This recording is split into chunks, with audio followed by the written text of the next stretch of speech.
लेकिन केरल वायनाड की खबर वाकई बहुत दुखद, बहुत दुखदाई खबर है, बहुत बड़ी खबर है और इसके ऊपर देश में चर्चा भी लगातार हो रही है। लेकिन जिस तरह से दिल्ली पर चर्चा हो रही है उस तरह की चर्चा वायनाड पे नहीं हुई।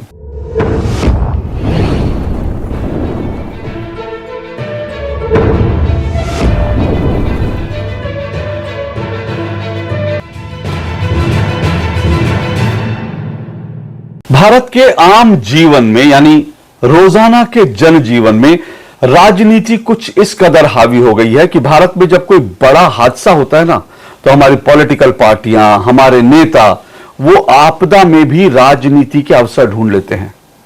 अब देखिए ना, दिल्ली में एक दुखद हादसा हुआ। दिल्ली में 4 यंग स्टूडेंट्स जो हैं, होनहार 4 यंग स्टूडेंट्स जो हैं, उनकी दुखद मृत्यु हो गई।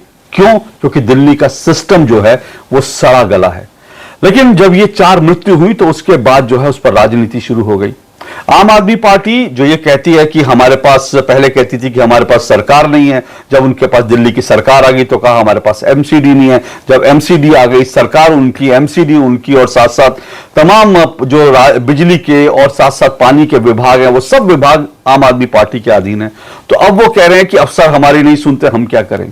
अब आप सोचिए कि जब आम आदमी पार्टी यह दावा करती है कि उसने दिल्ली का जो हेल्थ मॉडल है वर्ल्ड क्लास कर दिया और हमने दिल्ली में मोहल्ला क्लिनिक, वर्ल्ड क्लास मोहल्ला क्लिनिक दी, तब वो नहीं कहते कि ये अधिकारियों ने किया, ये हमने नहीं किया जी। तब तो कहते हैं कि देखिए आम आदमी पार्टी ने कर दिया। जब वो न्यूयॉर्क टाइम्स में विज्ञापन छपवाते हैं, मतलब विज्ञापन जैसी खबर छपवाते हैं कि दिल्ली के स्कूलों को हमने देखिए कैसे बेहतरीन बना दिया, तब वो ये नहीं कहते कि ये अधिकारियों ने करा, हमारे तो अधिकारी सुनते नहीं, तो अधिकारियों ने कर दिया। तब वो कहते हैं कि देखिए केजरीवाल ने कर दिया, मनीष सिसोदिया ने कर दिया, तब वो नहीं कहते अधिकारियों ने करा। लेकिन अब जब कुछ घटना होती है, जब कुछ खराब होता है, तो वो सारा दोष अधिकारियों को दे देते हैं, एलजी को दे देते हैं। तो इस तरह की राजनीति दिल्ली में चल रही है। लेकिन अब दिल्ली से भी बड़ा हादसा वो दिल्ली से दूर केरल में हुआ। हालांकि ये बड़े दुख की बात है और ये हिंदुस्तान में हमेशा होता है कि दिल्ली में एक हादसा होता है तो राष्ट्रीय सुर्खियां जिस तरह से बनती है, उधर दूर अगर किसी दक्षिण में, किसी दूर दराज के राज्य में होता है तो वो उस तरह से उतनी बड़ी खबर नहीं बनती। लेकिन केरल वायनाड की खबर वाकई बहुत दुखद, बहुत दुखदाई खबर है, बहुत बड़ी खबर है और इसके ऊपर देश में चर्चा भी लगातार हो रही है। लेकिन जिस तरह से दिल्ली पर चर्चा हो रही है उस तरह की चर्चा वायनाड पे नहीं हुई। लेकिन वायनाड में क्या हुआ? वायनाड में भयंकर बारिश हुई और उस भयंकर बारिश के कारण भूस्खलन हुए और भूस्खलन के कारण गांव का गांव जो है वो बह गया। और इस वायनाड के हादसे में अब तक करीब करीब 240 से ज्यादा जो है मौत हो चुकी है, 250 लोग लापता हैं और अभी ये पूरा ऑपरेशन चल रहा है। अभी और कितने लोग घायल होंगे, कितने लोग जो है वो मलबे में दबे होंगे, नहीं कह सकते। उनमें से कितने जीवित हैं, कितने जीवित नहीं होंगे, कुछ भी कहा नहीं जा सकता। लेकिन देखिए वायनाड में इतना बड़ा हादसा हुआ, इस पर किस तरह की राजनीति शुरू हो गई। जैसे ये हादसा हुआ, केरल सरकार ने तुरंत आकर कह दिया कि देखिए जी, केंद्र सरकार ने हमें कुछ बताया नहीं और इसीलिए हम इसकी प्रिपरेशन नहीं कर पाए। इस हद तक जो है केरल सरकार ने इतना बड़ा झूठ बोल दिया। अब इस झूठ का खुलासा गृह मंत्री अमित शाह ने किया, वो भी संसद में किया। देखिए जो है केरल सरकार का एक वर्जन है कि हमें कुछ बताया नहीं गया, दूसरी तरफ अमित शाह ने जो कुछ कहा संसद के पटल पर कहा और केरल सरकार इसका कोई जवाब नहीं दे सकी। तो सच कौन बोल रहा है, झूठ कौन बोल रहा है, इसका अंदाजा आप लगाइए। एक तरफ केरल सरकार है, वामपंथी वहां सरकार है, वो कहती है हमारी कोई मदद नहीं करेगी, दूसरी तरफ हमें कोई वार्निंग नहीं दी। दूसरी तरफ गृह मंत्री अमित शाह ने संसद में ये ऑन रिकॉर्ड बताया कि केरल सरकार को 1 हफ्ते पहले वार्निंग दी थी और 1 हफ्ते में 3 वार्निंग दी थी। आप सोचिए किसी राज्य सरकार को 1 हफ्ते पहले और 3 वार्निंग मिल जाए, उसके बावजूद जो है राज्य सरकार कोई कदम ना उठाए, तो फिर इतनी मौतें जो हैं वो मौतें, उन मौतों का जिम्मेदार कौन होगा, इसका फैसला आप कीजिए। देखिए दरअसल केरल में 29 तारीख को ये हुआ, 29 तारीख को यह हादसा हुआ, मंगलवार 29 तारीख की सुबह यह हादसा हुआ या देर रात जो है ये सब कुछ हुआ। और केंद्र सरकार ने ये इसके बारे में बाकायदा 23 तारीख को, सोचो 29 तारीख को हादसा हुआ, 23 तारीख को इसकी पूरी जानकारी जो है दी थी कि भाई बहुत भयंकर जो है बारिश होगी, 20 सेंटीमीटर से ज्यादा बारिश हो सकती है और इतनी बारिश होगी कि मिट्टी जो है बह सकती है, भूस्खलन आ सकता है और भूस्खलन आया तो फिर बहुत सारे लोग मिट्टी में दब के उनकी मृत्यु होने की आशंका है। इससे ज्यादा क्लैरिटी के साथ आखिर क्या वार्निंग दी जा सकती है? तो 3 वार्निंग दी गई। लेकिन केरल सरकार ने इस पर कोई कदम नहीं उठाया। और इसीलिए मैं पूछ रहा हूं, अगर इतनी मौतें हुई हैं, उसको लेकर केरल सरकार को राजनीति करने की बजाय अपनी जिम्मेदारी स्वीकार करनी चाहिए थी। It is also important that we prevent that such instances from happening. Early warning system, early alerting system. Some suggestions to prepare ourselves for such unfortunate incidents in the future. First, strengthen early warning systems.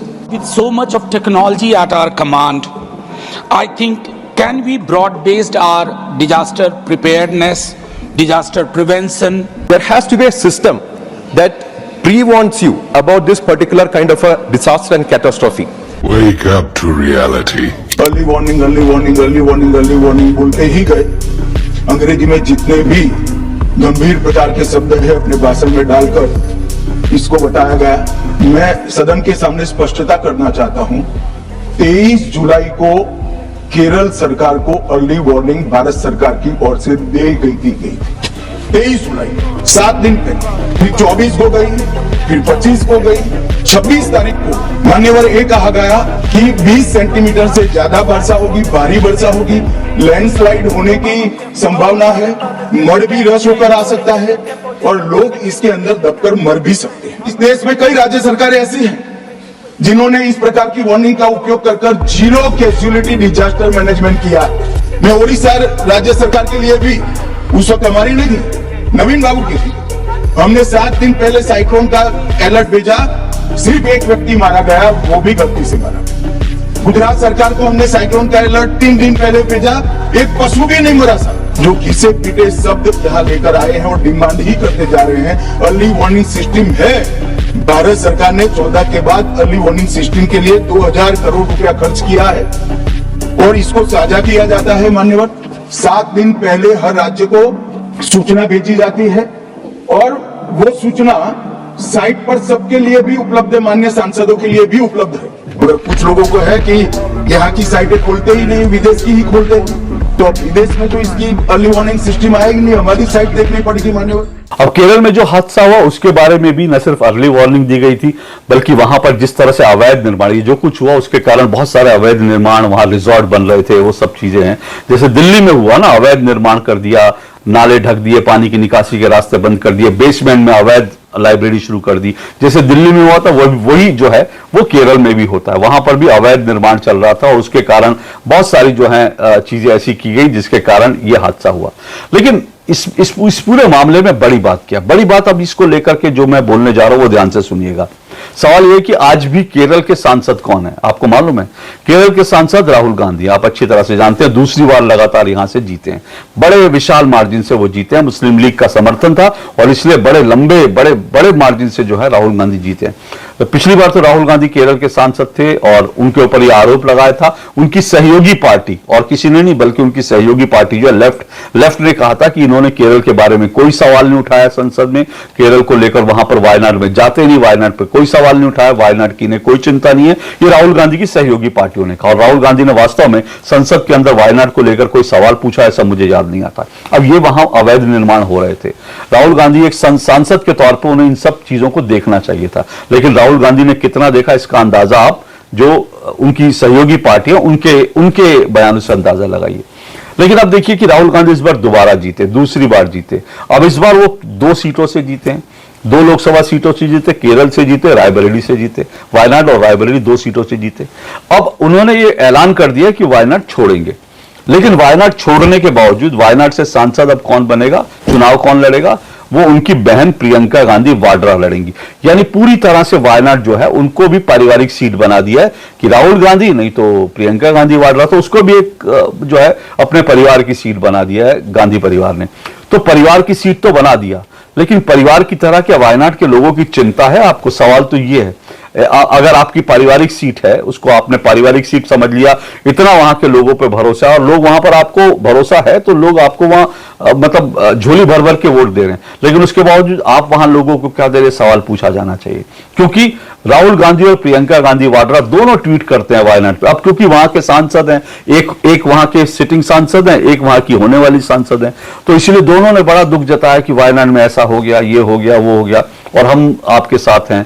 और दोनों जो है दिल्ली में बैठे रहे, दोनों वायनाड गए नहीं। हालांकि ये कहा गया और ये सच है, इसमें कोई दो राय नहीं कि वहां पे वेदर खराब है, फ्लाइट से जो है, फ्लाइट से आप सीधा वायनाड नहीं पहुंच सकते, ये सच है। तो राहुल गांधी और प्रियंका गांधी वाड्रा ने कहा क्योंकि वहां मौसम खराब है इसलिए हमारी फ्लाइट लैंड नहीं कर सकती, इसलिए हम आ नहीं सकते, लेकिन हम आएंगे और आकर के जो है वो पीड़ितों का हाल पूछेंगे।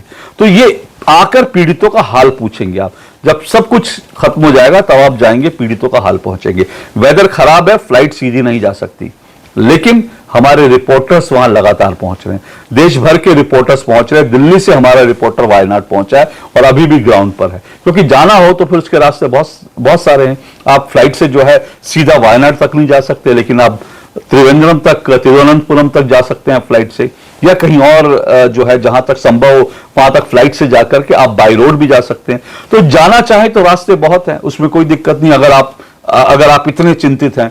लेकिन आपने कहा कि मौसम खराब है इसलिए हम आ नहीं सकते, हम बाद में आएंगे, पीड़ितों का हालचाल पूछ लेंगे, उनकी जिम्मेदारी खत्म, इतिश्री हो गई। अब वायनाड के सांसद ग्राउंड जीरो पर, राहुल गांधी वायनाड के जो सांसद है वो ग्राउंड जीरो पर नहीं पहुंचे। वायनाड से जो सांसद बनना अब चाहती हैं प्रियंका गांधी वाड्रा, वो वहां नहीं पहुंची। लेकिन वायनाड में कौन पहुंचा है, कौन मदद कर रहा है? वायनाड में बाकायदा आरएसएस के स्वयंसेवक जाकर वहां पर मदद कर रहे हैं। ऐसी बहुत सारी तस्वीरें हैं, बहुत सारे वीडियोज हैं, मैं आपको दिखा रहा हूं कि देखिए वहां पर जो आरएसएस के प्रांत प्रचारक स्तर के जो अधिकारी हैं वहां पर वो पहुंचे, वो उनके साथ जो है, उनके साथ सैकड़ों की तादाद में कार्यकर्ता, आरएसएस के कार्यकर्ता वहां पहुंचे हुए हैं। वो बाकायदा जो वहां पर मिट्टी जो कीचड़ हो गया है, जो दलदल बन रहा है, उसके अंदर घुस कर लोगों की मदद कर रहे हैं, लोगों को निकाल रहे हैं। आपको आरएसएस के जो है आरएसएस की निकर जिसको लेकर राहुल गांधी और कांग्रेस ने जिसको जलाने की एक ट्वीट किया था कि हम देखिए इसको जलाएंगे, आरएसएस को खत्म करने की कसमें खाई थी, वो आरएसएस राहुल गांधी के चुनाव क्षेत्र में मदद कर रहा है, आम लोगों की मदद कर रहा है, वहां वो राहत के कामों में लगा है। आरएसएस के लोग न सिर्फ वहां पर घायलों को निकाल रहे हैं, सेना के साथ कदम से कदम मिलाकर काम कर रहे हैं, क्योंकि सेना ने वहां मोर्चा संभाल लिया। अच्छा, सेना को भी देखिए, वही सेना है जिसको राहुल गांधी की पार्टी के लोग गली का गुंडा सेनाध्यक्ष को बोल देते हैं। ये वही सेना है जिसके दावे पर राहुल गांधी सवाल उठाते हैं। ये वही सेना है जिसके सर्जिकल स्ट्राइक पर राहुल गांधी और कांग्रेस ने सवाल उठाते हैं। ये वही सेना है जो चीन से लड़ रही है, लेकिन राहुल गांधी कहते हैं कि भारत की सेना जो है चीन के सैनिकों से पिट रही है।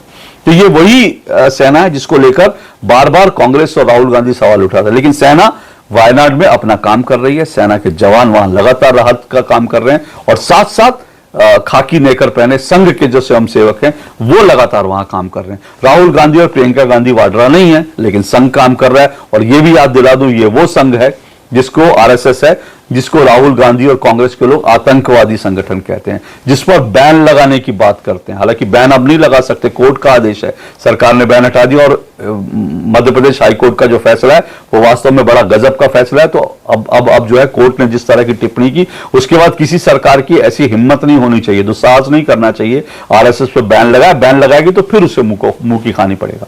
लेकिन फिर मैं कह रहा हूं, ये वही आरएसएस है जिसकी खाकी नेकर में कांग्रेस ने आग लगाई थी, वही आरएसएस है जिसको लेकर जिसको बैन कर, जिसको कहा था कि आरएसएस जो है, जिसके लोग जो हैं इनको आतंकवादी दिखते हैं, लेकिन वो आरएसएस के लोग ग्राउंड जीरो पर काम कर रहे हैं। लेकिन राहुल गांधी और प्रियंका गांधी वाड्रा वहां नहीं है। इससे आप अंदाजा लगाइए कि दरअसल सेवा के काम में कौन जुटा है, और जब आपदा आती है तो राजनीति कौन करता है, और जब आपदा आती है तो वास्तव में लोगों के लिए, लोगों की मदद के लिए कौन लोग और कौन संगठन खड़ा होता है। आज के लिए इतना ही, नमस्कार।